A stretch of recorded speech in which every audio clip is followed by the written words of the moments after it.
Apa hadisnya? Ada. Ya. Yata'aqabuna fikum malaikatun bilail wa malaikatun bin nahar fayajtami'una fi salati subhi wa salati al-'asri fasa'adu ila Allah subhanahu wa ta'ala. Kalian itu akan diawasi, dicatat amalan oleh para malaikat. Maka malaikat siang dan malam berkumpul di waktu fajar dan asar. Maka mereka naik kepada Allah subhanahu wa ta'ala. Fayaqulullahu ta'ala, ya, maka Allah bertanya kepada malaikat-malaikat itu. Allah maha tahu, jadi nggak nanya pun udah tahu, nggak nanya pun udah tahu. Coba untuk memastikan tugas ditunaikan dengan sempurna dan menunjukkan kepada hamba, malaikat tidak akan mungkin menyalahi perintah. Quran surat 66 ayat ke-6, la ya'sunallaha ma amarahum wa yaf'aluna ma yu'marun. Kadang-kadang ada berita disampaikan itu bukan karena Allah nggak tahu, tapi untuk membuktikan kepada hamba, nih ciptaan saya nggak akan keliru. Jelas. Kata Allah, bagaimana keadaan hambaku ketika engkau tinggalkan? Kata malaikat, taraktuhu musalliya, saya tinggalkan dia dalam keadaan sholat kalau sedang sholat. Taraktuhu naima, saya tinggalkan dia dalam keadaan tidur kalau sedang tidur. Bayangkan teman-teman, subuh, Allahu Akbar, Allahu Akbar, Anda sedang zikir di masjid, bersiap sholat, malaikat naik menyampaikan kepada Allah. Allah katakan, bagaimana hambaku si fulan si Angga sedang apa? Sedang berzikir kepadamu ya Allah. Masya Allah. Bagaimana zikirnya? Sambil tidur ya Allah. Tidur. Zikir. Bagaimana keadaan hambaku si Hakam? Sedang sholat ya Allah. Tinggalkan. Yang paling bahaya ketika sedang bermaksiat. Bagaimana keadaan hambaku ketika aku tinggalkan? Ketika engkau tinggalkan? Ya Allah, dia sedang bermaksiat. Allahu Akbar. Anda bayangin aja lah, Anda aja disampaikan laporan pegawai menyampaikan kepada Anda, bos, maaf, saat kamu tinggalkan dia sedang dalam keadaan apa? Waduh Pak, dia sedang ngambilin aset perusahaan Pak. Pelan-pelan dia masukin tuh, gini. Perasaan Anda bagaimana? Pecat dia besok. Untungnya Allah itu rahmatnya lebih tinggi daripada murkanya. Kalau mau tobat, saya ampuni dia. Dorong dia untuk tobat. Nah itu subuh dengan asar. Kemudian yang kedua, setiap pekan. Setiap pekan itu berlangsung 2 kali, Senin dengan Kamis. Hadisnya sahih. Hadisnya sahih di hadis Muslim. Nabi SAW pernah ditanya kenapa beliau menunaikan puasa Senin dan Kamis, khususnya di hari Kamisnya.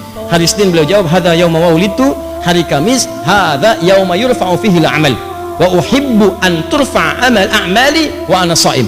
Dan saya senang ketika amalan saya diangkat, saya sedang puasa. Nah, pertanyaannya adalah, lihat baik-baik. Kan tadi ditinggalkan sholat, kan? Ditinggalkan sedang sholat.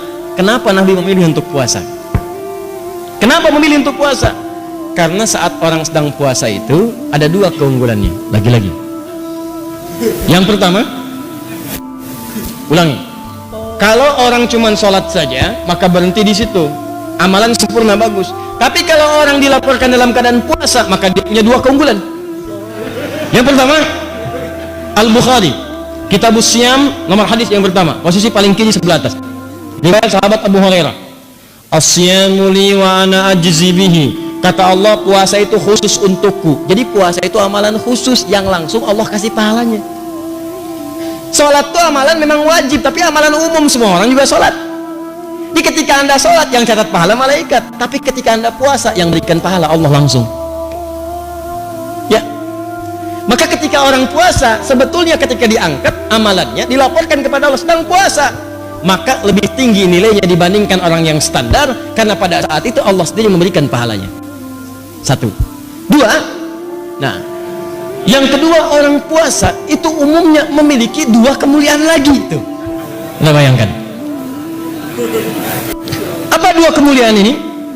Yang pertama, orang yang puasa itu umumnya akan gemar meningkatkan amal solehnya. Saya kan sering katakan kepada Anda, kalau orang nggak puasa, ketinggalan fardu aja perasaan biasa. Orang puasa itu ketinggalan sholat sunnah, gelisah hatinya. Coba lihat saat Ramadan, tarawih itu kan sholat sunnah. Tapi kalau ibu-ibu ketinggalan saat pertama, nggak sempat nyimpan sejadah di depan, kan nggak enak perasaan. Siapa coba di antara ibu yang pernah menyimpan sejadah saat malam tarawih pertama? Padahal sholat sunnah. Kan Anda rebutan itu. Apalagi ketinggalan tarawih, nggak enak perasaan. Silakan cek. Apalagi besok ditanya, Jeng, tadi malam kemana? Ada kok. Tuh. Sebelah mana? Aku sih posisinya seperti hadis Nabi, sebaik-baiknya perempuan paling belakang. Ada aja pokoknya tuh jawaban tuh. Nabi di bawah-bawah itu. Tapi nggak enak. Kalau ketinggalan malah nggak enak. Orang kalau nggak puasa belum tentu punya kecenderungan baca Al-Quran, tapi kalau puasa pengennya tilawah, berbuat baik. Itu keunggulan yang pertama. Yang kedua, saya sering katakan orang puasa itu orang paling hebat yang bisa nahan maksiat. Orang puasa, silahkan cek, mabuk, bohong, berkata kasar, gibah, berhenti saat puasa. Silahkan cek, berhenti. Demi Allah saya katakan, coba lihat, Anda mau nonton tayangan-tayangan yang buruk, yang gosip macam-macam, Anda palingkan tuh. Jam 5 ada tayangan gosip, Anda palingkan. Apa dimatiin? Biasanya ditonton. Enggak. Kenapa? Ntar habis maghrib. Habis maghrib habis tayangannya. Ya. Dia tinggalin dulu aja. Ya. Kenapa? Nggak mau dia batal puasanya. Maka orang puasa itu kemuliaan pertamanya meningkat ibadahnya, kemuliaan keduanya maksiatnya bisa dia tekan. Maka berkumpullah sifat-sifat mulia ini.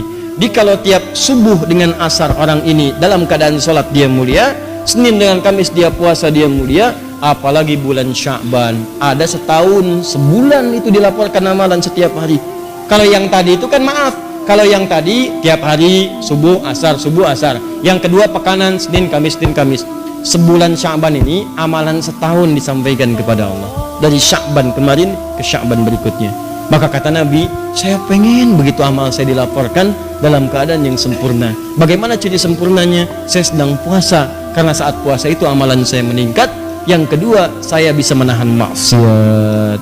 Tapi yang paling penting adalah persiapan Sya'ban itu adalah sebagai warming up, adaptasi menghadapi bulan Ramadan. Paham sampai sini?